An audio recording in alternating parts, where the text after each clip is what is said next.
ವೀಕ್ಷಕರೆಲ್ಲರಿಗೂ ನಮಸ್ಕಾರ. ನಗರದ ಎಲ್ಲೆಡೆ ಜರುಗುವಂತಹ ಸಭೆ, ಸಮಾರಂಭ, ಸಮಾವೇಶಗಳು, ನಮ್ಮ ಪದ್ಧತಿ ಕಲಾಚಾರದ ಪ್ರತೀಕವಾದಂತಹ ವಿವಿಧ ಸಾಂಸ್ಕೃತಿಕ ಕಾರ್ಯಕ್ರಮಗಳು ಇವೆಲ್ಲವುದರ ಕುರಿತಾಗಿ ಮಾಹಿತಿಯನ್ನ ಸಂಭ್ರಮಿಸುವಂತಹ ಕಾರ್ಯಕ್ರಮವೇ ನಿಮ್ಮ ನೆಚ್ಚಿನ ಸುತ್ತಮುತ್ತ. ಕಾರ್ಯಕ್ರಮದ ಇಂದಿನ ಸಂಚಿಕೆಗೆ ನಿಮ್ಮೆಲ್ಲರಿಗೂ ನಲ್ಮೆಯ ಸ್ವಾಗತ. ಬೆಂಗಳೂರಿನ ಇಂಡಿಯನ್ ಇನ್ಸ್ಟಿಟ್ಯೂಟ್ ಆಫ್ ವರ್ಲ್ಡ್ ಕಲ್ಚರ್ನಲ್ಲಿ ಇತ್ತೀಚೆಗಷ್ಟೇ ಬಸವನಗುಡಿಯ ಕೀರ್ತಿಶೇಷ ಶ್ರೀ ಟಿ.ಕೆ. ಅನಂತನಾರಾಯಣ ಅವರ ಕನ್ನಡ ಶಬ್ದಾರ್ಥಕೋಶ ಗ್ರಂಥ ಲೋಕಾರ್ಪಣೆ ಸಮಾರಂಭ ಜರುಗಿತು.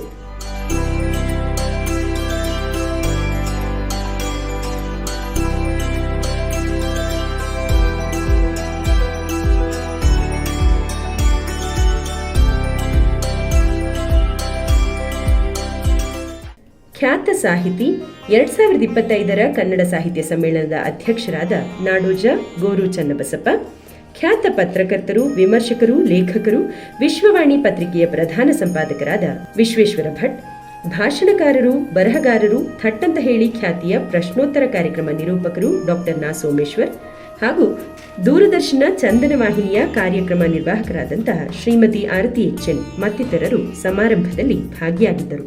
ಜಗತ್ಪ್ರಸಿದ್ಧ ಸಾಹಿತ್ಯ ಚಿಂತಕ ರಾಬರ್ಟ್ ಹಚಿನ್ಸನ್ ಅವರು ಒಂದು ಮಾತು ಹೇಳಿದ್ದಾರೆ. Books are our great teachers, they demand the attention of the reader and keep his intelligence on path ಅಂತ ಹೇಳಿ ಅನ್ಸ್ಟ್ರೆಚ್ ಅಂತ ಹೇಳ್ತಾರೆ. ಅಂದರೆ ಗ್ರಂಥಗಳು ನಮ್ಮ ಶಿಕ್ಷಕರು, ಅವು ನಮ್ಮ ಗಮನ, ಓದುಗರ ಗಮನವನ್ನು ಸೆಳೆದು ಅವನನ್ನು ಸಮಚಿತ್ತದ ಪಥದಲ್ಲಿ ಇಡ್ತಾವೆ ಅಂತೇಳಿ ಹೇಳ್ತಾರೆ.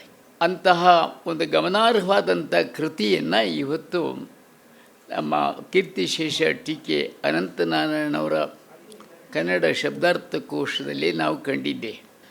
ಈಗಾಗಲೇ ನಮ್ಮ ಕೀರ್ತಿಶೇಷ ಅನಂತನಾರಾಯಣ ಅವರು ಕನ್ನಡ ಸಾಹಿತ್ಯ ಕಣಜಕ್ಕೆ ಸಂಖ್ಯಾರ್ಥಗಳು ಮತ್ತು ಉಪಯುಕ್ತ ಕೋಷ್ಟಕಗಳು ಅಂತ ಒಂದು ಇಂಥ ಕೆಲಸ ಬೇರೆ ಯಾರೂ ಮಾಡಿಲ್ಲ, ಅಂಥ ಒಂದು ಕೆಲಸ ಮಾಡಿದ್ದಾರೆ. ಆ ಒಂದೊಂದು ಕೃತಿಯ ಬಗ್ಗೆ ಹೇಳೋಕ್ಕೆ ಸಮಯಕ್ಕಾಗಲ್ಲ. ಹಾಗೆಯೇ ವಸ್ತ್ರವಿದ್ಯಾಶಾಸ್ತ್ರ ಅಂಥೇಳಿ ಅದು 2 ಸಂಪುಟಗಳಲ್ಲಿ ಬಂದಿದೆ. ಹತ್ತಿ ಮತ್ತು ದಾರ, ಅದರ ಮೇಲೆ ಕೈಯಾಡಿಸುವಂಥ ಕೈಗಳು, ಇದರ ಬಗ್ಗೆ ಸಮಗ್ರವಾದಂಥ ಒಂದು ಏನಾದರೂ ಮಾಹಿತಿ ಕೋಶ ಬೇಕು ಅಂದರೆ ಆ ವಸ್ತ್ರವಿದ್ಯಾಶಾಸ್ತ್ರದ ಗ್ರಂಥದಲ್ಲಿ ನೋಡಬಹುದು. ಹಾಗೆಯೇ ಕನ್ನಡ ಕವಿಕಾವ್ಯ ಚರಿತ್ರೆ ಸಂಗ್ರಹ ಅಂಥೇಳಿ 100 ಜನ ಕನ್ನಡ ಪ್ರಾಚೀನ ಕವಿಗಳಿಂದ ಮಧ್ಯಕಾಲದವರೆಗೆ ಹೆಚ್ಚು ಕಡಿಮೆ ಅನೇಕ ಕವಿಗಳನ್ನು ಮತ್ತು ಅವರ ರಚನೆಗಳನ್ನು ಕುರಿತು ಪರಿಚಯ ಮಾಡಿದ್ದಾರೆ. ಇದೆಲ್ಲದಕ್ಕಿಂತ ಹೆಚ್ಚಾಗಿ ನನಗೆ ಅತ್ಯಂತ ಪ್ರಿಯವಾದಂಥದ್ದು ಗಾದೆಗಳ ಗಣಿ. ಅದು ಜಾನಪದ ಕ್ಷೇತ್ರ ಅಂಗಳಕ್ಕೆ ಸೇರಿದಂಥ ವಿಷಯ. ಸಹಸ್ರಾರು ಗಾದೆಗಳನ್ನು, ಆಮೇಲೆ ಗಾದೆಗಳು ಎಷ್ಟೋ ಸಂಪುಟಗಳನ್ನು ಅಕಾಡೆಮಿಯವರು, ವಿಶ್ವವಿದ್ಯಾನಿಗಳು ತಂದಿದ್ದಾರೆ. ಅವರು ಒಬ್ಬರಾಗಿ ಆ ಕೆಲಸವನ್ನು ಮಾಡಿದ್ದಾರೆ. ಈಗ ಕನ್ನಡ ಸಾಹಿತ್ಯ ಕಣಜಕ್ಕೆ ಸೇರಿರತಕ್ಕಂಥ ಒಂದು ಸಿರಿಧಾನ್ಯ ಈ ಕನ್ನಡ ಶಬ್ದಾರ್ಥಕೋಶ. ಈ ಪುಸ್ತಕ ರೂಪದಲ್ಲಿ ಪ್ರಕಟವಾಗುತ್ತೆ ಅನ್ನೋ ಕನಸನ್ನೂ ಕಂಡವರಲ್ಲ. ಆತ್ಮತೃಪ್ತಿ, ನನಗೆ ತಿಳಿದಿರುವಂಥ ವಿಚಾರಗಳನ್ನು ಒಂದು ಕಡೆ ದಾಖಲಿಸಬೇಕು. ಮುಂದೆ ಯಾರಿಗೋ ಉಪಯೋಗ ಆಗಬಹುದೋ ಬಿಡಬಹುದೋ ಅದು ಬೇರೆ. ಕರ್ಮಣ್ಯವಾಧಿಕಾರಸ್ಥೆ, ನನ್ನ ಕೆಲಸ ನಾನು ಮಾಡ್ತೇನೆ. ಹೀಗೆ ನಿಷ್ಕಾಮದಿಂದ ಯಾವುದೇ ರೀತಿಯ ಕೀರ್ತಿಯನ್ನಾಗಲಿ ಹಣವನ್ನಾಗಲಿ ಮತ್ತೊಂದಾಗಲಿ ನಿರೀಕ್ಷೆ ಮಾಡದೆ ಇದು ನನಗೆ ಖುಷಿ ಕೊಡುವಂಥ ಕೆಲಸ, ನನಗೆ ತಿಳಿದಿರುವ ಕೆಲಸವನ್ನು ಮುಂದಿನ ತಲೆಮಾರಿಗೆ ಬಿಟ್ಟು ಹೋಗ್ತಾ ಇದ್ದೇನೆ. ಹೀಗೆ ನಿರಂತರವಾಗಿ ಕೆಲಸವನ್ನು ಮಾಡ್ಕೊಂಬಂದರು, ನಿಸ್ಪೃಹವಾಗಿ ಕೆಲಸ ಮಾಡ್ಕೊಂಬಂದರು, ನಿಷ್ಕಾಮವಾಗಿ ಮಾಡ್ಕೊಂಬಂದರು. ಅದರ ಫಲವಾಗಿ 3 ದಶಕಗಳಾದರೂ ಸಹ ಇವತ್ತು ನಮಗೆ ಈ ಪುಸ್ತಕ ಸಿಕ್ಕಿದೆ. ಅನೇಕ ಶಬ್ದಗಳು ಒಂದು ತಲೆಮಾರಿನ ಜೊತೆ ಮಾಯವಾಗಿ ಹೋಗುತ್ತೆ. ನಮ್ಮ ತಾಯಿ ಬಳಸ್ತಾ ಇದ್ದ ಶಬ್ದಗಳು ನನಗೇ ಗೊತ್ತಿರಲಿಲ್ಲ, ಅವರಿಂದ ಕಲಿತುಕೊಂಡದ್ದು. ನನ್ನ ಮಕ್ಕಳಿಗಾಗಲಿ ಅಥವಾ ಈಗಿನ ಕಾಲದವ್ರಿಗಾಗಲಿ ಹೇಳಿದ್ರೆ ಅಂಥ ಶಬ್ದ ಇದೆಯಾ ಕನ್ನಡದಲ್ಲಿ? ಅರಗು ಅಂತ ಒಂದು ಶಬ್ದ ಇದೆ. ಅರಗು ಅಂತ ಹೇಳ್ತಂದರೆ ತಿಂದ ಆಹಾರ ಅರಗುತ್ತಾ ಅನ್ನೋ ಅರ್ಥವೇ ಬರುತ್ತೆ ನಮಗೆ. ಆದರೆ ಅರಗು ಅಂದರೆ ಸೈಡಲ್ಲಿ ಹೋಗೋದು, ಪಕ್ಕದಲ್ಲಿ ಹೋಗೋದು. ಮಗನೇ ಅರುಗಾಗಿ ಹೋಗೋ ಅಂತ ಹೇಳ್ತಂದರೆ ಒಂದು ಪಕ್ಕದಲ್ಲಿ ಹೋಗು. ವಾಹನವನ್ನು ನಡೆಸೋವಾಗ ಯಾವತ್ತೂ ಹೇಳೋರು ಅರುಗಿಗೆ ಹೋಗು ಅಂತ. ಆದರೆ ಆ ಶಬ್ದ ಬಹುಶಃ ಅವರಿಂದ ಹೊರಟೋಗುತ್ತೋ ಏನೋ ಗೊತ್ತಿಲ್ಲ. ಅನಂತನಾರಾಯಣ ಅವರು ತಮ್ಮ ಕಾಲದಲ್ಲಿ ತಾವು ಕಂಡಂಥ ಶಬ್ದಗಳು, ಕೇಳಿದಂಥ ಶಬ್ದಗಳು, ಅವುಗಳ ಅರ್ಥ ಇವೆಲ್ಲವನ್ನೂ ಬರೆದಿದ್ದಾರೆ. ಹಾಗಾಗಿ ಪ್ರಾಥಮಿಕವಾಗಿ ಒಂದು ಶಬ್ದದ ಅರ್ಥ ತಿಳ್ಕೋಬೇಕು ಅಂದರೆ ಜನಸಾಮಾನ್ಯ ಬಳಕೆಯ ದೃಷ್ಟಿಯಿಂದ ಅದರ ಮೂಲ ಅರ್ಥ ಏನು ಅಂತ ತಿಳಿಯೋದಕ್ಕೆ ಈ ಪುಸ್ತಕ ನೆರವಾಗುತ್ತೆ. ಪಂಪ ನೆನಪಾಗುತ್ತೆ. ಆದಿಪುರಾಣದಲ್ಲಿ ಪಂಪ ಹೇಳ್ತಾನೆ, ಲಲಿತಾಂಗ ಸ್ವಯಂಪ್ರಭೆಯವರ ಒಂದು ಸಂದರ್ಭದಲ್ಲಿ ಅದೇ ಈರು ನೀರು ಇಬ್ಬನಿ ಇದ್ರ ಬಗ್ಗೆನೇ ಅವರೆಲ್ಲ ದೇವರು ಹುಟ್ಟುವಾಗ ಎಲ್ಲ ಹುಟ್ಟಾನೇ ಪೂರ್ತಿ ಎಲ್ಲ ರೆಡಿಮೇಡ್ ಬಂದುಬಿಟ್ಟಿರ್ತಾರೆ, ಯೌವನದಲ್ಲೇ ಹುಟ್ಟುಬಿಡ್ತಾರೆ ಅಂತ. ಅಲ್ಲಿರೋದು ಒಂದು ಪಾರಿಜಾತದ ಮಾಲೆ, ಅದನ್ನು ಹಾಕ್ಕೊಂಡು ಬಂದಿರ್ತಾರೆ. ಅವ್ರಿಗೆ ಶೋಕಾಸ್ ನೋಟಿಸ್ ಒಂದು ಕೊಡ್ತಾರೆ, ಇನ್ನು 6 ತಿಂಗಳಿದೆಯಪ್ಪ ನಿನ್ನ ಜನ್ಮ ಇನ್ನು ಮುಗಿಯುತ್ತೆ ಅಂತ. ಅದು ಹೆಂಗೆ ಅಂದರೆ ಅವ್ರು ಹಾಕ್ಕೊಂಡಿರೋಂತಹ ಪಾರಿಜಾತದ ಹಾರ ಇರುತ್ತಲ್ಲ, ಅದು ಸ್ವಲ್ಪ ಮಂಕಾಗುತ್ತಂತೆ. ಸ್ವಲ್ಪ ಮಂಕಾಗುತ್ತೆ ಅಂದರೆ ಅದನ್ನು ಏನಂತ ಬರೀತಾನೆ ಅಂದರೆ ಅವನು, ಸೂಡಿದ ಪಾರಿಜಾತದ ನಮೇರುವ ಬಾಸಿಂಗಂ ವಯ್ಯ ನೊಯ್ಯನೆ ಇರ್ಪು ಓಡಿದುದು. ಇರ್ಪು ಇಲ್ಲಿ ಹೇಳಿದ್ನಲ್ಲ ನಾನು, ಇರ್ಪು ಅಂದರೆ ಅದರಲ್ಲಿರೋಂಥ ದ ಮಾಯಿಶ್ಚರ್, ಅದು ಹೋಯಿತು ಅಂತ, ಅದು ಕಡಿಮೆ ಆಯಿತು ಒಂದು ಸ್ವಲ್ಪ ಅಂತ. ಆರ್ದ್ರತೆ, ಮಾಧವತೆ ಅದೆಲ್ಲ ಕಡಿಮೆ ಆಯಿತು ಅಂತ. ಈ ರೀತಿ ಎಷ್ಟೋ ಪದಗಳು ಇವಾಗ, ಅದು ಅಚ್ಚ ಕನ್ನಡ ಪದ, ಅದು ನಮ್ಮ ಭಾಷೆನಲ್ಲಿ ಇವಾಗ ಇಲ್ಲವೇ ಇಲ್ಲ, ನಾವು ಬಳಸ್ತಾನೇ ಇಲ್ಲ. ಆ ರೀತಿಯ ಅನೇಕ ನೋಡಿ, ಅವರು ಅಳಿಯನ್ನು ಇದಕ್ಕೆ ಕೆಂಪು ಚೇಳು ಅಂತ ಬರೀತಾರೆ. ಅಳಿ ಅನ್ನೋದು ನಾವು ಏನೋ ಅಂದ್ಕೊಂಡಿರ್ತೀವಿ ಅಳೆಯೋದು ಅಂತ. ಆ ಥರ ಒಂದು ಇಷ್ಟು ನೀವು ಹೇಳ್ದಂಗೆ ನಮಗೆ ಈ ಅರ್ಥ ಇತ್ತ ಈ ಪದಕ್ಕೆ ಅನ್ನೋದು ಒಂದು ಆ ಪುಸ್ತಕದ ಬಗ್ಗೆನೇ ಬರೆಯೋಣ ಅಂತ ಅನ್ನಿಸ್ತಾ ಇದೆ ನನಗೆ. ಇದನ್ನು ಹೇಗಾದರೂ ಪ್ರಿಂಟ್ ಮಾಡಿಸ್ಬಿಡ್ಬೇಕಣೋ, ಏನಾದರೂ ಮಾಡಬೇಕಣೋ ಅಂಥೇಳಿ 1 ವರ್ಷದ ಹಿಂದೆ, ಅಂದರೆ ನವೆಂಬರ್ನಲ್ಲಿ ಇದರ ಬಗ್ಗೆ ಶುರು ಮಾಡಿದ್ರು. ಎಲ್ಲರೂ ಕೇಳ್ಕೊಂಬಂದರು, ಮಾಡ್ಕೊಡ್ತೀವಿ ಅಂದರು. ಕಡೆ ಒಳಗೆ ನಾನೇನೋ ನೀರು ಹಾಕಿದ್ರೇ ಅದು ತೀರ್ಥ ಆಗೋದು ಅನ್ನೋ ಹಾಗೆ ಪಟಾಬಿ ಏನೋ ಮಾಡೋದು, ಇದೆಲ್ಲ ತುಂಬ ಕಷ್ಟದ ಕೆಲಸ ಕಣೋ, ಮಾಡೋದು ಕಷ್ಟ ಅಂದೆ. ಇಲ್ಲ ಏನೋ ಮಾಡಬೇಕು ಆಯಿತು ಅಂದೆ. ನಮ್ಮ ತಂದೆಯವರು ಆಗಲಿ 43 ವರ್ಷ ಆಯಿತು. ಬಹಳ ಶಿಸ್ತಿನ ಮನುಷ್ಯ. ಬೆಳಗ್ಗೆ 4 ಗಂಟೆಯಿಂದ ರಾತ್ರಿ 9 ಗಂಟೆ ತನಕ ಪ್ರತಿಯೊಂದು ನಿಮಿಷವೂ ಸಹಿತ ವ್ಯವಹಾರ ಮಾಡ್ತೇನೆ ಕಳೀತಾಯಿದ್ದು. ಯೋಗಾಸನ ಆಗಲಿ, ಕ್ಲಾಸ್ಗೆ ಹೋಗೋದಾಗಲಿ, ಸಭೆಗಳಿಗೆ ಹೋದಾಗಲೂ ಸಹಿತ ಒಂದು ತಕ್ಕಲಿ ಅಥವಾ ಚರಕಾನ ಇಟ್ಕೊಂಡು ಹೋಗ್ತಾಯಿತ್ತು. ಸಂಗೀತ ಕಚೇರಿಗೆ ಹೋದಾಗಲೂ ಸಹಿತ ತೊಗೊಂಡೋಗಿರೋರು, ತನ್ನ ಬಟ್ಟೆ ತಾನೇ ಮಾಡ್ಕೊಳ್ಳೋರು.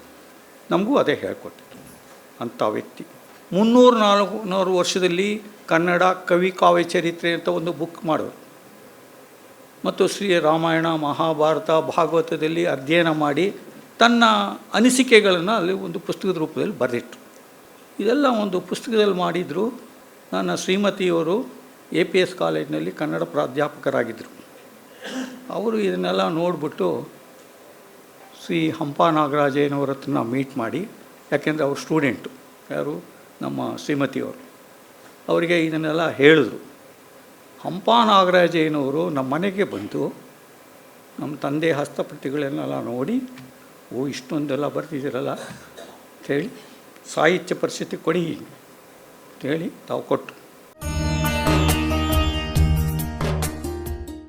ಬೆಂಗಳೂರು ಗಾಯನ ಸಮಾಜದಲ್ಲಿ ಡಲ್ಲಾಸ್ ಟೆಕ್ಸಾಸ್ನ ಹೆಮ್ಮೆಯ ಕನ್ನಡಿಗ ಸ್ವರ ಅಸೋಸಿಯೇಷನ್ ಆಫ್ ಫೈನ್ ಆರ್ಟ್ಸ್ನ ಸಂಸ್ಥಾಪಕ ಶ್ರೀ ಪ್ರಣವ್ ಕಿಕ್ಕೇರಿಯವರಿಂದ ಸುಮಧುರ ಕರ್ನಾಟಕ ಶಾಸ್ತ್ರೀಯ ಸಂಗೀತ ಗಾಯನ ಕಾರ್ಯಕ್ರಮವನ್ನು ಹಮ್ಮಿಕೊಳ್ಳಲಾಗಿತ್ತು.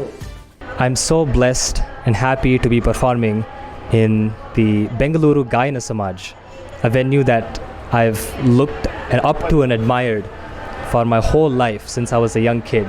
I started learning Carnatic classical music around the age of 3 years old or so from my guru, Shri Chitraveena and Ravikiran sir. And today I'll be performing a completely classical vocal concert from many different composers such as Tyagaraja, Dikshitar and Uttakadu Venkatakavi, and of course our Purandaradasa and Kanakadasa. Growing up in USA, I'm so blessed to be exposed to Carnatic music, which has given me so much importance and exposure to our Hindu Dharma. And I think Sangeeta is so important for all of us to understand and connect with Bhagavan. I'm blessed to be accompanied today on the violin by Vidushi R. Varalakshmi, on the mridangam by C. Cheluvaraju sir, and on the ghata by N. Gurumurthy sir.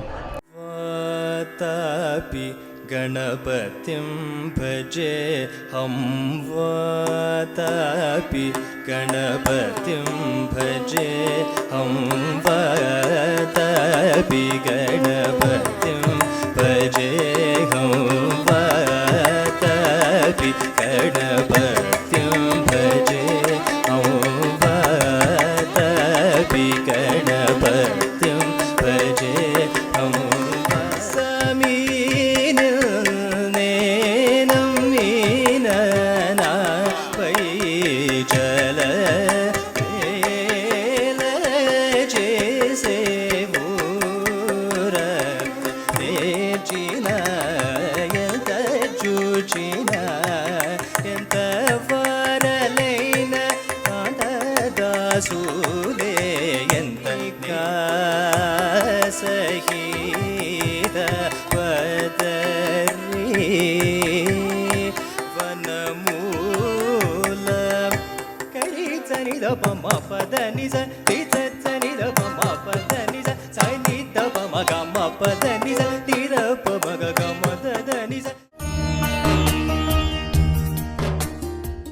Endeavours extended learning services ವಿಶೇಷ ಚೇತನರಿಗಾಗಿ ಇರುವ ಸಮೂಹ ಸಂಸ್ಥೆ. ವಿದ್ಯಾ ದೊರೈಸ್ವಾಮಿ ಅವರ ನೇತೃತ್ವದಲ್ಲಿ ಕಾರ್ಯನಿರ್ವಹಿಸುತ್ತಿರುವ endeavours ಸಂಸ್ಥೆಯು ಉತ್ಸವ ಎಂಬ ಅದ್ದೂರಿ ಸಾಂಸ್ಕೃತಿಕ ಸಮಾರಂಭವನ್ನು ಆಯೋಜಿಸಿತ್ತು. ಹಾಡು, ನೃತ್ಯ ಹಾಗೂ ಕಲೆ ವಿಭಾಗಗಳಲ್ಲಿ ದಿವ್ಯಾಂಗ ಮಕ್ಕಳು ತಮ್ಮ ಪ್ರತಿಭೆಯನ್ನು ಓಗಕ್ಕೆ ಸಾರುವ ಮೂಲಕ ಪ್ರೇಕ್ಷಕರಿಗೆ ಪರಿವರ್ತನೀಯ ರಸಾನುಭೂತಿಯನ್ನು ನೀಡಿದರು. ಇಂತಹ ಪ್ರತಿಭೆಗಳ ಪೋಷಣೆ ನಮ್ಮ ಸಾಮಾಜಿಕ ಜವಾಬ್ದಾರಿಯೂ ಹೌದು. Is very profound and something very dear to my heart. I'm here today for this festival, this cultural festival, Utsava, which in itself is an eye-opener for those who have the vision to see how these kids have come along. In course of time, the kids go on to rub shoulders with the children from the main school, and they are able to actively participate in the day-to-day lives like any other person. It gives me such pleasure to know that Vidya of Endeavour has a team of such dedicated teachers who put their life and soul and their hearts into what they are doing. They are the teachers of the highest order and excellence, because the kind of dedication you need to be doing what they are doing is absolutely amazing. We are very excited to launch Utsava, a cultural extravaganza. We have nearly 120 students and the community joining us. This is a celebration of the community involvement and participation in our cause. Let's promote inclusivity and ensure that every one of us believes in it.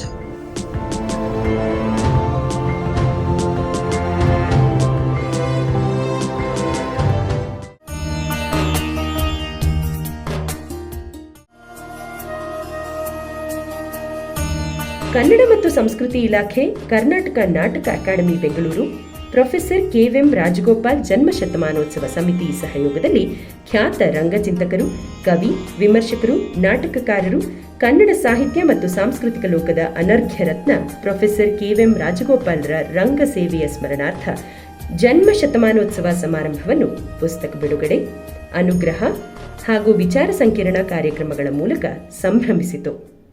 Rajagopal ಬಗ್ಗೆ ಮಾತನಾಡೋದಕ್ಕೆ ನನಗೊಂದು ವಿಶೇಷವಾದ ಅರ್ಹತೆ ಏನು ಅಂತಂದರೆ, ರಾಜಗೋಪಾಲ್ ಶಾನ್ಭೋಗ್ರ ಮಗ, ನಾನು ಶಾನ್ಭೋಗ್ರ ಮಗ. ಆಮೇಲೆ ಶಾನ್ಭೋಗ್ಗೆ ನಾನು ರಾಜಗೋಪಾಲ್ ಹುಡುಗರಾಗಿದ್ದಂಥ ಕಾಲದಲ್ಲಿ ಹೇಗೆ ಅಂದರೆ ಅದು ವಂಶ ಪಾರಂಪರ್ಯವಾಗಿ ಬರ್ತಾ ಇದ್ದಿದ್ದು. ಮತ್ತು ಜ್ಯೇಷ್ಠ ಪುತ್ರನೇ ಯಾರಿರ್ತಾನೋ ಅವನೇ ಅದನ್ನು ಮುಂದುವರ್ಸ್ಕೊಂಡು ಹೋಗಬೇಕು. ನಾನು ನನ್ನ ಮನೆಯ ಜ್ಯೇಷ್ಠ ಪುತ್ರ, ನಾನು ಮುಂದುವರ್ಸ್ಕೊಂಡು ಹೋಗೋಕ್ಕಾಗಲಿಲ್ಲ.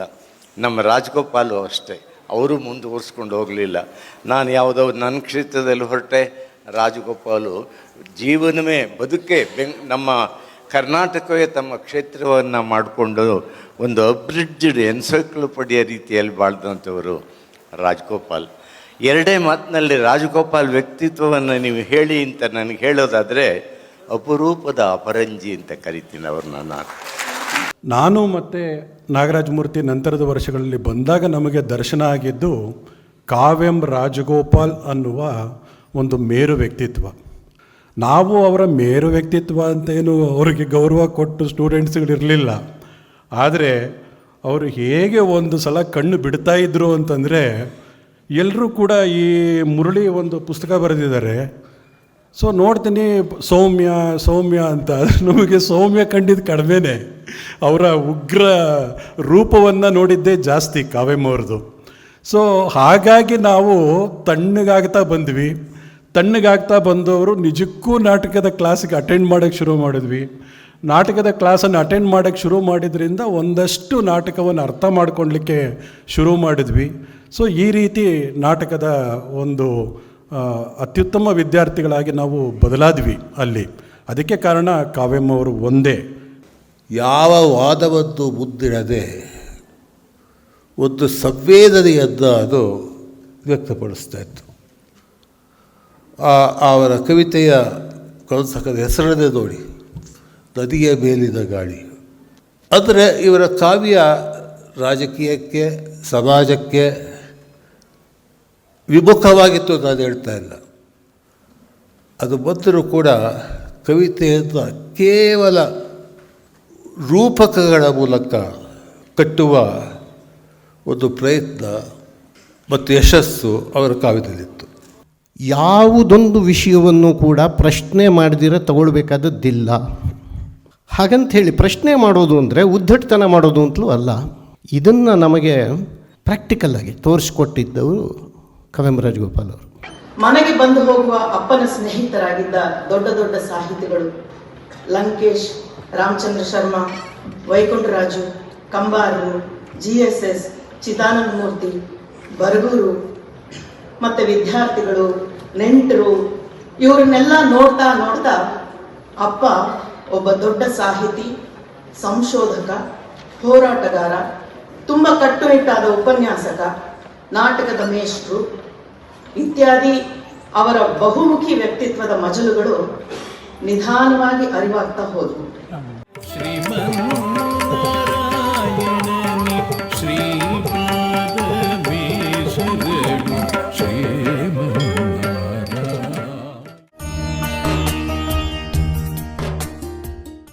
ಬೆಂಗಳೂರು ನಾಗರಿಕರ ವೇದಿಕೆಯು ವಿವಿಧ ಸಂಘ ಸಂಸ್ಥೆಗಳ ಸಹಯೋಗದಲ್ಲಿ ನಗರದ ಶೇಷಾದ್ರಿಪುರಂ ಕಾಲೇಜಿನ ದತ್ತಿ ಸಭಾಂಗಣದಲ್ಲಿ ವಿಜಯವಾಣಿಯ ಹಿರಿಯ ಪತ್ರಕರ್ತರು, ರಾಜ್ಯ ಕಾರ್ಯನಿರತ ಪತ್ರಕರ್ತರ ಸಂಘದ ರಾಜ್ಯಾಧ್ಯಕ್ಷರು ಶ್ರೀ ಶಿವಾನಂದ ತಗಡೂರು ಇವರಿಗೆ ನಾಗರಿಕ ಸನ್ಮಾನ ಹಾಗೂ ಲೋಹಿಯಾ ಪ್ರಶಸ್ತಿ ಪ್ರದಾನ ಅಭಿನಂದನಾ ಸಮಾರಂಭವನ್ನು ಹಮ್ಮಿಕೊಳ್ಳಲಾಗಿತ್ತು.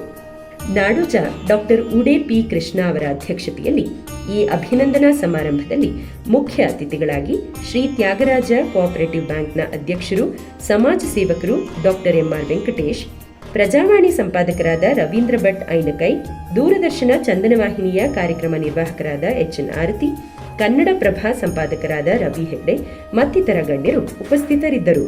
ಇವತ್ತು ನಾಗರಿಕರೆಲ್ಲ ಸೇರಿ ನೀವು ಮಾಡ್ತಾ ಇರುವಂತಹ ಕೆಲಸಗಳು ಸರಿಯಾಗಿದೆ ಅಂತೇಳಿ ಹೇಳಿ ಶಿವಾನಂದ ತಗಡೂರವ್ರನ್ನ ಸನ್ಮಾನ ಮಾಡಿಸ್ತಾ ಇರುವಂಥದ್ದು ಭಾಳ ಅರ್ಥಪೂರ್ಣವಾದದ್ದು ಹಾಗೂ ಮಹತ್ವವಾದದ್ದು. ಅದರ ಜೊತೆಯಲ್ಲಿ ಅವರಿಗೆ ಲೋಹಿಯಾ ಪ್ರಶಸ್ತಿಯನ್ನು ಕೂಡ ಇವತ್ತು ನೀಡ್ತಾ ಇರುವಂಥದ್ದು ಕೂಡ ಒಂದು ಗಮನೀಯ ವಿಚಾರಣೆ. ನಾನು ಒಂದು ಕ್ಷಣ ಅಂದ್ಕೊಂಡೆ, ಲೋಹಿಯಾ ಅವರ ಪ್ರಶಸ್ತಿಯನ್ನು ಇವ್ರಿಗೆ ಯಾಕೆ ಕೊಡ್ತಿದ್ದಾರೆ ಅಂತೇಳಿ ಹೇಳಿ. ಆಮೇಲೆ ಅನ್ನಿಸ್ತು, ಲೋಹಿಯಾ ಅವ್ರಿಗೂ ಕೂಡ ಪತ್ರಿಕೋದ್ಯಮದ ಸಂಬಂಧ ಇದೆ, ಸಾಮಾಜಿಕ ಕಳಕಳಿಯ ಅಂದರೆ ಭಾರತದಲ್ಲಿರುವಂಥ ಎರಡು ಸೋಷಲಿಸ್ಟ್ ದ ಬಿಗ್ಗೆಸ್ಟ್ ಪರ್ಸ್ನಾಲಿಟೀಸ್ ಏನಿದ್ದಾರೆ, JP ಆ್ಯಂಡ್ ಲೋಹಿಯಾ, ಅವರು ಸಾಮಾಜಿಕ ಕಳಕಳಿ ಇಟ್ಕೊಂಡೇ ಕೆಲಸ ಮಾಡ್ತಿರೋರು. ಹಾಗಾಗಿ ಒಂದು ವ್ಯಕ್ತಿಗೆ ಈ ನೀಡ್ತಾ ಇರುವಂಥ ಪ್ರಶಸ್ತಿ ಸರಿಯಾಗಿದೆ ಅಂತ ಅನಿಸ್ತು. ಈಗಿನ ಕಾಲದಲ್ಲಿ ನೀವೇ ನೋಡ್ತಾ ಇದ್ದೀರಾ, ಒಂದು ಚಿಕ್ಕ ಕ್ಯಾಮ್ರಾ ಇಟ್ಕೊಂಡು ಒಂದು ಯೂಟ್ಯೂಬಲ್ಲಿ ಒಂದು ವಿಡಿಯೋ ಹಾಕೋರೆಲ್ಲ ನಾವು ಪತ್ರಕರ್ತರು ಅಂತ ಅವರನ್ನೇ ಅವರು ಡಿಕ್ಲೇರ್ ಮಾಡ್ಕೊಳ್ಳುವಂತಹ ಸಂದರ್ಭದಲ್ಲಿ ನಿಜವಾದ ಪತ್ರಕರ್ತರು ಯಾರು, ಏನು ಕೆಲಸ ಮಾಡ್ತಾ ಇದ್ದಾರೆ ಅಂತ ಗೊತ್ತಾಗದೇ ಇರುವಂತಹ ಗೊಂದಲ ನಿರ್ಮಾಣ ಆಗಿರುವಂತಹ ಈ ಸನ್ನಿವೇಶದಲ್ಲಿ ಡೆಸ್ಕ್ನಲ್ಲಿ ಕೂತ್ಕೊಂಡು ಕೆಲಸ ಮಾಡ್ತಾ ಇಲ್ಲಿರುವಂಥ ಪ್ರತಿಯೊಬ್ಬ ಘಟಾನುಘಟಿಗಳು ಇಲ್ಲಿದ್ದಾರೆ. ಅವ್ರಿಗೆಲ್ಲ ಏನು ಅಂದರೆ ನಮ್ಮ ತಲೆಯಲ್ಲಿ ಏನು ಓಡ್ತಾ ಇರುತ್ತೆ, any professional for that matter. ಇವಾಗ ಇಲ್ಲಿ ರವೀಂದ್ರ ಭಟ್ ಅವ್ರು ಕೂತಿದ್ದಾರೆ ಮತ್ತು ರವಿ ಹೆಗ್ಡೆ ಅವ್ರಿಗೆ ಇವತ್ತಿಂದ ಪೇಪರು, ಆ ಲೇಔಟು, ಏನು ಮೇನ್ ಸುದ್ದಿ, ಸಂಪಾದಕೀಯ ಏನು ಬರೀಬೇಕು, ಆ ಥರ ಪೂರ್ತಿ ಅಷ್ಟೇ ಫೋಕಸ್ ಇರುತ್ತೆ. ಆದರೆ ಒಂದು ಸತಿ ಕೋವಿಡ್ ಅಂತಹ ಒಂದು ದೊಡ್ಡ ದುರಂತ ನಮ್ಮನ್ನು ಅಪ್ಪಳಿಸಿದಾಗ ನಮಗೆ ನಮ್ಮ ಸಹೋದ್ಯೋಗಿಗಳು, ನಮ್ಮ ಪತ್ರಕರ್ತ ಮಿತ್ರರು, ಅವ್ರಿಗೆಲ್ಲ ಏನು ಮಾಡಬೇಕು ಏನು ಅನ್ನೋವಂಥದ್ದು ನಾವು ಮಾಡುವಂಥ ಇಚ್ಛೆ ಇಲ್ಲದೆ ಇದ್ದರೂ ನಾವು ಆ ಒಂದು ಇದರಲ್ಲಿ ಬಂಧಿತರಾಗಿರ್ತೀವಿ. ಆಗ ಶಿವಾನಂದ ತಗಡೂರು ಅನ್ನೋವಂಥವ್ರು ಯಾಕೆ ಮುಖ್ಯ ಅನ್ನೋದು ಆವಾಗ ಗೊತ್ತಾಗುತ್ತೆ. ಭಾನು ಮಸ್ತಾಕ್ ಅವರಿಗೆ ಬೂಕರ್ ಅವಾರ್ಡ್ ಬಂದಾಗ ಒಂದು ಅಭಿನಂದನೆ ಮಾಡಬೇಕು. ಅವರು ಈ ನಾಡಿಗೆ ಬರುವ ಸಂದರ್ಭದಲ್ಲಿ ನಾವು ಎಲ್ಲರೂ ಅದು ಎಲ್ಲಿ ಬೇಕಾದ್ರೂ ನಾವು ಮಾಡ್ಬೋದಿತ್ತು, ಆದರೆ ಸಿಂಬಾಲಿಕಾಯಿ ಗಾಂಧಿ ಭವನದಲ್ಲೇ ಮಾಡಬೇಕು ಅಂತೇಳಿ ಒಂದು ಆಶಯವನ್ನು ವ್ಯಕ್ತಪಡಿಸಿದಾಗ ಖಂಡಿತವಾಗಿ ಮಾಡೋಣ ಅಂತೇಳಿ ಅಲ್ಲಿ ಆ ಕಾರ್ಯಕ್ರಮವನ್ನು ಆಯೋಜನೆ ಮಾಡಲಿಕ್ಕೆ ಅತ್ಯದ್ಭುತವಾಗಿ ನಮಗೆ ಆ ಕಾರ್ಯಕ್ರಮವನ್ನು ನಡೆಸಲಿಕ್ಕೆ ಸಂಪೂರ್ಣ ಸಹಕಾರ ಕೊಟ್ಟವರು ಕೃಷ್ಣ ಉಡುಪಿಯವರು. ಅಷ್ಟೇ ಅಲ್ಲ, ನಮ್ಮ ಅನೇಕ ಪ್ರೋಗ್ರಾಮ್ಗಳು ನಮ್ಮದೇನಾದ್ರು ಮೊದಲ ಕಾರ್ಯಕ್ರಮ ಅಂತೇಳಿ ಶುರು ಮಾಡೋದಿದ್ರೆ ಅಲ್ಲಿಂದಲೇ ಶುರು ಮಾಡಿದ್ವಿ. ಈ ಸರಿ ನಮಗೆ ನಮ್ಮ ಇಡೀ ರಾಜ್ಯದಲ್ಲಿ KWJ ಪತ್ರಕರ್ತರ ಸಂಘದ ಚುನಾವಣೆಗಳು ನಡೀತವೆ, ಎಲ್ಲ ಜಿಲ್ಲಾ ಘಟಕಗಳು ಹಾಗೆ ರಾಜ್ಯ ಘಟಕಕ್ಕೆ. ಅದೆಲ್ಲಿ ಮಾಡಬೇಕು ಅಂತ ಯೋಚನೆ ಮಾಡೋದು, ಶ್ರೀಕಾಂತ್ ಶ್ರೀಕಾಂತ್ ಸಂಭ್ರಮ, ಅದನ್ನು ಕೂಡ ನಾವು ಗಾಂಧಿ ಭವನದಲ್ಲೇ ಮಾಡೋಣ ಅಂತ ತೀರ್ಮಾನ ಮಾಡಿದ್ವಿ. ಅವರ ಆ ಸಂದರ್ಭದಲ್ಲಿ ಕೇಳಿದಾಗ ಖಂಡಿತವಾಗಿ ಮಾಡಿ ಅಂತೇಳಿ ಭಾಳ ಪ್ರೀತಿಯಿಂದ ಒಪ್ಪಿ ಆ ಕೆಲಸವನ್ನು ಅಲ್ಲಿ ಅವಕಾಶ ಮಾಡಿಕೊಟ್ರು. ಹೀಗೆ ಹೃದಯದಲ್ಲಿ ನಿತ್ಯವೂ ಅವತರಿತ ಸತ್ಯಾವತಾರ.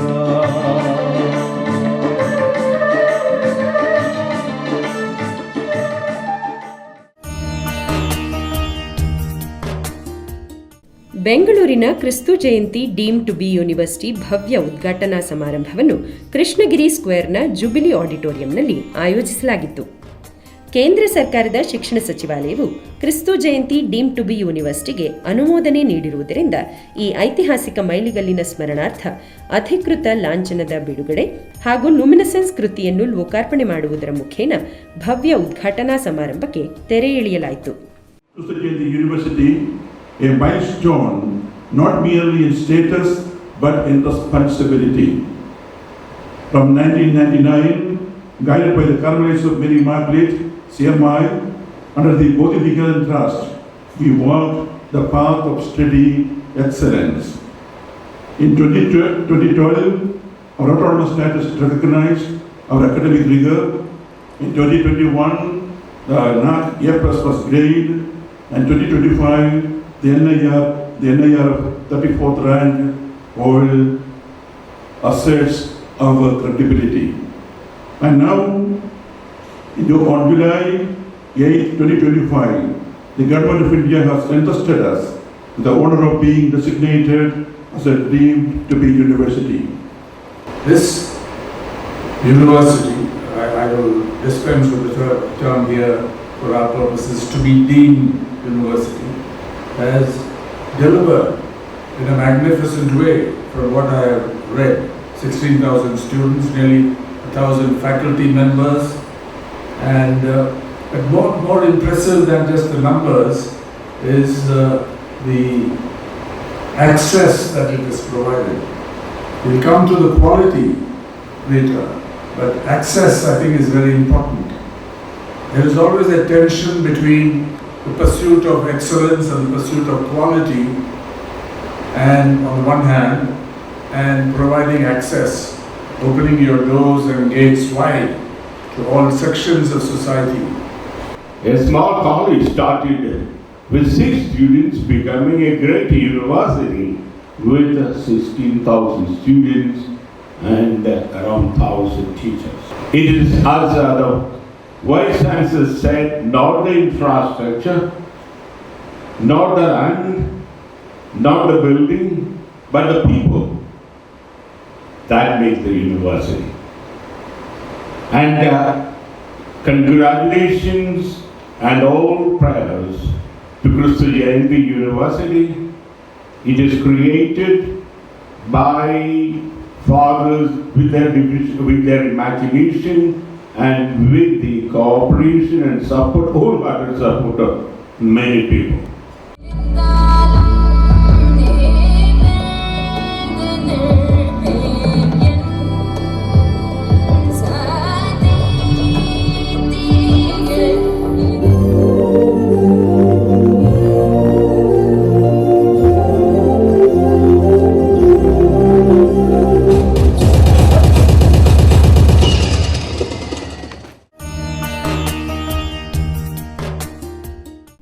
ಬೆಂಗಳೂರಿನ ಜಯನಗರದ ಕಿತ್ತೂರು ರಾಣಿ ಚೆನ್ನಮ್ಮ ಮೈದಾನದಲ್ಲಿ ಸ್ತ್ರೀ ಶಕ್ತಿ ಸಂಭ್ರಮಿಸಲೆಂದೇ ಸೀರೆ ವಾಕಥಾನ್ ಆಯೋಜಿಸಲಾಗಿತ್ತು. ಈ ಕಾರ್ಯಕ್ರಮದ ಭಾಗವಾಗಿ ನಾರಿಮಣಿಯರಿಗೆ ಮಾರ್ಗದರ್ಶನ ಹಾಗೂ ಮನರಂಜನೆ, ಉದ್ಯಮಶೀಲ ಕೌಶಲ್ಯಗಳನ್ನು ಅಳವಡಿಸಿಕೊಳ್ಳಲು ಆರೋಗ್ಯಕರ ಸಮಗ್ರ ಅಭಿವೃದ್ಧಿಗೆ ಬೇಕಾದ ಅನೇಕ ಸುಂದರ ಸ್ಟಾಲ್ಗಳು ಇದ್ದವು. ಮೇಕಪ್ ಸೆಷನ್ಗಳು, ಕ್ರಾಶೆಟ್ ಮೇಕಿಂಗ್, ಅರಿವಿಗಾಗಿ ಎಐ ಸೆಷನ್ಸ್ ಹಾಗೂ ಸೀರೆ ಉಟ್ಟು ಆತ್ಮರಕ್ಷಣೆ ಮಾಡಿಕೊಳ್ಳುವ ವಿಧಾನಗಳು ಯಾವುವು, ಇವೆಲ್ಲವೂ ನೆರೆದ ಸ್ತ್ರೀ ಸಮೂಹಕ್ಕೆ ಅರಿವಿನ ದರ್ಪಣವೆಂಬಂತೆ ಹೊಸ ಹುರುಪು ತುಂಬಿತು.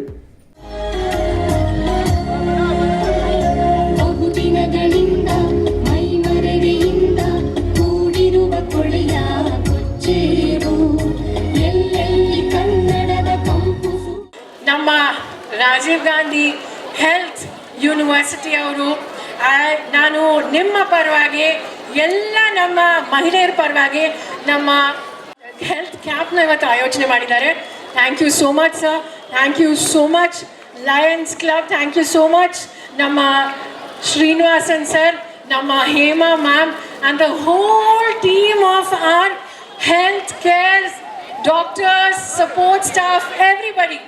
ದಯವಿಟ್ಟು ಎಲ್ಲರೂ ಬಂದು ಉಪಯೋಗಿಸ್ಕೊಳ್ಳಿ. ನಿಮಗೆ ಗೊತ್ತಿದೆ ನಮ್ಮ ಆರೋಗ್ಯ ಎಲ್ಲೋ ಒಂದು ಕಡೆ ನಾವು ನೋಡ್ಕೊಡಲ್ಲ ಅಂತ. ನಾನು ಅಷ್ಟೇ ಫುಲ್ ಡೇ ಸಿಕ್ಕಾಪಟ್ಟೆ ಸ್ಟ್ರೆಸ್ಸು, ಸಿಕ್ಕಾಪಟ್ಟೆ ಕೆಲಸ ಮಾಡ್ತಿದ್ದೆ. ಅದಕ್ಕೆ MLA ಆದಮೇಲೆ ಸ್ವಲ್ಪ ವೆಯ್ಟ್ ಜಾಸ್ತಿ ಆಗಿಬಿಡ್ತು. ಅದಕ್ಕೆ ನೀವೆಲ್ಲರ ಜೊತೆ ಇವತ್ತು ವಾಕಥಾನ್ ಶುರು ಮಾಡೋಣ, ನಮ್ಮ ಆರೋಗ್ಯ ನೋಡ್ಕೊಳ್ಳೋಣ ಅಂತ ಇವತ್ತು ಮಾಡ್ತಿರೋದು. Being a women, yes, we should enjoy ourselves. We should feel proud. ನಾವು ಒಂದು ಸ್ತ್ರೀ ಅನ್ನೋದಕ್ಕೆ ನಾವೇ ನಮಗೋಸ್ಕರ ನಾವು ಕಾನ್ಫಿಡೆಂಟಾಗಿ ಹೇಳ್ಕೊಳ್ಬೇಕು, ಹೌದು ನಾವು ಮಹಿಳೆಯರು ಅಂದ್ಕೊಟ್ಟು. ಈ ಹಿನ್ನೆಲೆಯಲ್ಲಿ ನಾನು ಮತ್ತು ನಮ್ಮ ಬ್ಯಾಂಗ್ಳೂರ್ ಸಿಟಿ ಪೊಲೀಸ್ ವತಿಯಿಂದ ವಿಮೆನ್ ಸೇಫ್ಟಿ, ಮಹಿಳೆಯರ ಸುರಕ್ಷತೆ ಬಗ್ಗೆ ಏನು ಇನಿಷಿಯೇಟಿವ್ಸ್ ತಗೊಂಡಿದ್ದೀವಿ ಅನ್ನೋದಕ್ಕೆ ಒಂದು ವಿಡಿಯೋ ತೋರಿಸ್ತೀನಿ. ಯಾರಿಗೆ ಕಾಯ್ತಿದ್ದೀರಾ ಮೇಡಮ್? ಕಾಪಾಡೋಕ್ಕೆ ಯಾವ ಹೀರೋನು ಬರಲ್ಲ ಬಿಡಿ. ಕಾಪಾಡೋದಕ್ಕೆ ಯಾವ ಹೀರೋನು ಬರಬೇಕಾಗಿಲ್ಲ. ನಮ್ಮ ಹೀರೋ ಯಾವಾಗಲೂ ನಮ್ಮ ಜೊತೆನೇ ಇರ್ತಾನೆ.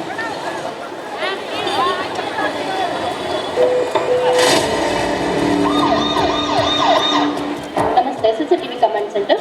ಯಾರೋ ಇಬ್ರು ಹುಡುಗರು ಅವಾಗಿಂದ ನನ್ನ ಫಾಲೋ ಮಾಡ್ಕೊಂಡು ಬಂದು ರ್ಯಾಗ್ ಮಾಡ್ತಿದ್ದಾರೆ. ತುಂಬಾ ಅಸಭ್ಯವಾಗಿ ನಡ್ಕೋತಾ ಇದ್ದಾರೆ. ಮೇಡಮ್, ನೀವೇನು ಹೆದರ್ಬೇಕಾಗಿಲ್ಲ, ನಾವು ನೇತ್ರ ಕ್ಯಾಮ್ರಾ ಮೂಲಕ ನೋಡ್ತಾ ಇದ್ದೀವಿ. ಮೇಡಮ್, ಆ ಇಬ್ರು ಹುಡುಗರು ನಮಗೆ ಕಾಣಿಸ್ತಾ ಇದ್ದಾರೆ. ಕೆಲವೇ ನಿಮಿಷಗಳಲ್ಲಿ ಹೊಯ್ಸಳ ಅಲ್ಲಿಗೆ ಬರುತ್ತೆ. ಬೆಂಗಳೂರಲ್ಲಿ ಹಲವಾರು ಕಡೆ ಸೇಫ್ಟಿ ಐಲ್ಯಾಂಡ್ಸ್ ಇದೆ. ನಮ್ಮ ಸುರಕ್ಷೆಗೆ ಬೆಂಗಳೂರು ಪೊಲೀಸ್ ನಮ್ಮ ಹೀರೋ, ನಮ್ಮ ಹೆಮ್ಮೆ. ವೀಕ್ಷಕರೇ, ಇದಾಗಿತ್ತು ಈ ದಿನದ ಸುತ್ತಮುತ್ತ ಕಾರ್ಯಕ್ರಮದ ಸಂಚಿಕೆ. ಈ ಸಂಚಿಕೆ ನಿಮ್ಮೆಲ್ಲರಿಗೂ ಇಷ್ಟವಾಗಿದೆ ಅಂತ ಭಾವಿಸ್ತೀನಿ. ಮತ್ತೆ ಮುಂದಿನ ಸಂಚಿಕೆಯಲ್ಲಿ ಮತ್ತಷ್ಟು ಸ್ವಾರಸ್ಯಕರ ಮಾಹಿತಿಯೊಂದಿಗೆ ನಿಮ್ಮೆಲ್ಲರನ್ನ ಭೇಟಿಯಾಗ್ತೀನಿ. ಅಲ್ಲಿವರೆಗೂ ನಮಸ್ಕಾರ.